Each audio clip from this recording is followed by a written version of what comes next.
राष्ट्रोन्नति के पथ पर नित्य प्रेरणा। एक दिन, एक पृष्ठ, एक विचार। श्री गुरुजी समग्र 12 खंडों का संक्षिप्त रूप भारतीय विचार साधना पुणे द्वारा प्रकाशित किया गया है। मैं डॉक्टर श्रीमती स्वाति सदानंद गोडबोले इन विचारों के एक पृष्ठ को प्रतिदिन वाचन के माध्यम से आप तक पहुंचाने का प्रयास कर रही हूं। यह प्रकाशित विचार हमें प्रतिदिन प्रेरणा देते रहेंगे। आज दिनांक 1 मार्च का विचार, समाज संगठन का निश्चय। समाज कार्य करते समय कुछ प्रश्न खड़े होते थे। हम लोगों ने बड़े बड़े आंदोलन चलाए और अंग्रेज़ों के विरुद्ध प्रबल आंधी खड़ी की, और मान लो येन केन प्रकारेण अंग्रेज यहाँ से चले गए, उसके बाद यहाँ क्या प्रस्थापित होगा? यह प्रश्न उन्होंने बड़े बड़े नेताओं से किया कि हम जब यह कहते हैं कि अपना राष्ट्र स्वतंत्र होगा तो उसकी पहचान क्या है, उसका स्वरूप क्या है, उसके कौन से लक्षण है, उसका शरीर कैसा है, उसके गुण कौन से हैं, उसकी आत्मा क्या है।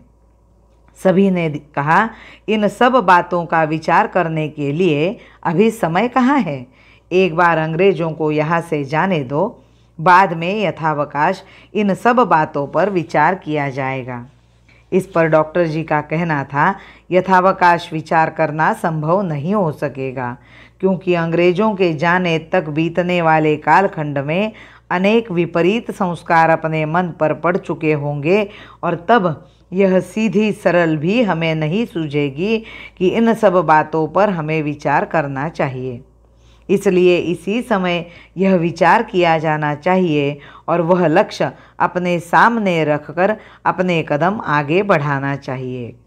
अनेक बड़े बड़े लोगों के पास जाकर अपना विचार आग्रहपूर्वक प्रतिपादित कर उन्हें समझाने का प्रयास किया गया।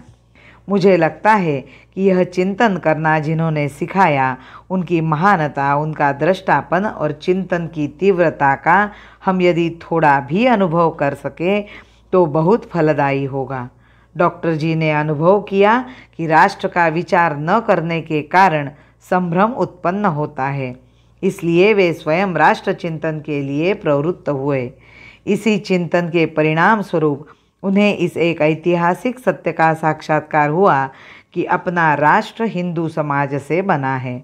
चारों ओर की विपरीत परिस्थिति से विचलित न होते हुए इस ऐतिहासिक सत्य को स्वीकार कर उन्होंने धैर्यपूर्वक उस पथ पर चलने का दृढ़ संकल्प किया। उसी प्रकार उन्होंने एक दूसरा विचार भी किया। इतिहास ने हमें उच्च स्वर से यह बताया है कि परकियों के हाथों हम पराजित हुए, उसका कारण हमारे संख्या बल की कमी नहीं थी और न ही हम पौरुष या पराक्रम में किसी से कम थे। यह भी नहीं कि हम मूर्ख या अज्ञानी थे।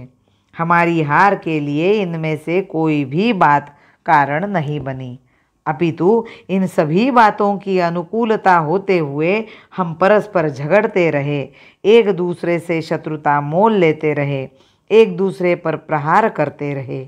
इस प्रकार हमने अपने समाज और राष्ट्र जीवन की एकता को छिन्न विच्छिन्न कर डाला।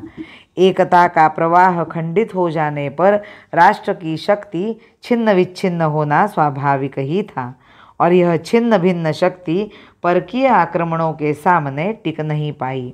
इन सारी बातों का अध्ययन कर डॉक्टर जी ने अपने समाज का संगठित जीवन खड़ा करने का निश्चय किया था। पूर्ण करेंगे स्वप्न तुम्हारा तभी रुकेगी जीवन धारा, पूर्ण करेंगे स्वप्न तुम्हारा तभी रुकेगी जीवन धारा। मातृभूमि के लिए जिएंगे, मातृभूमि के लिए जिएंगे, नहीं करेंगे अब विश्राम, नहीं करेंगे अब विश्राम। भारत माता की जय। वंदे मातरम।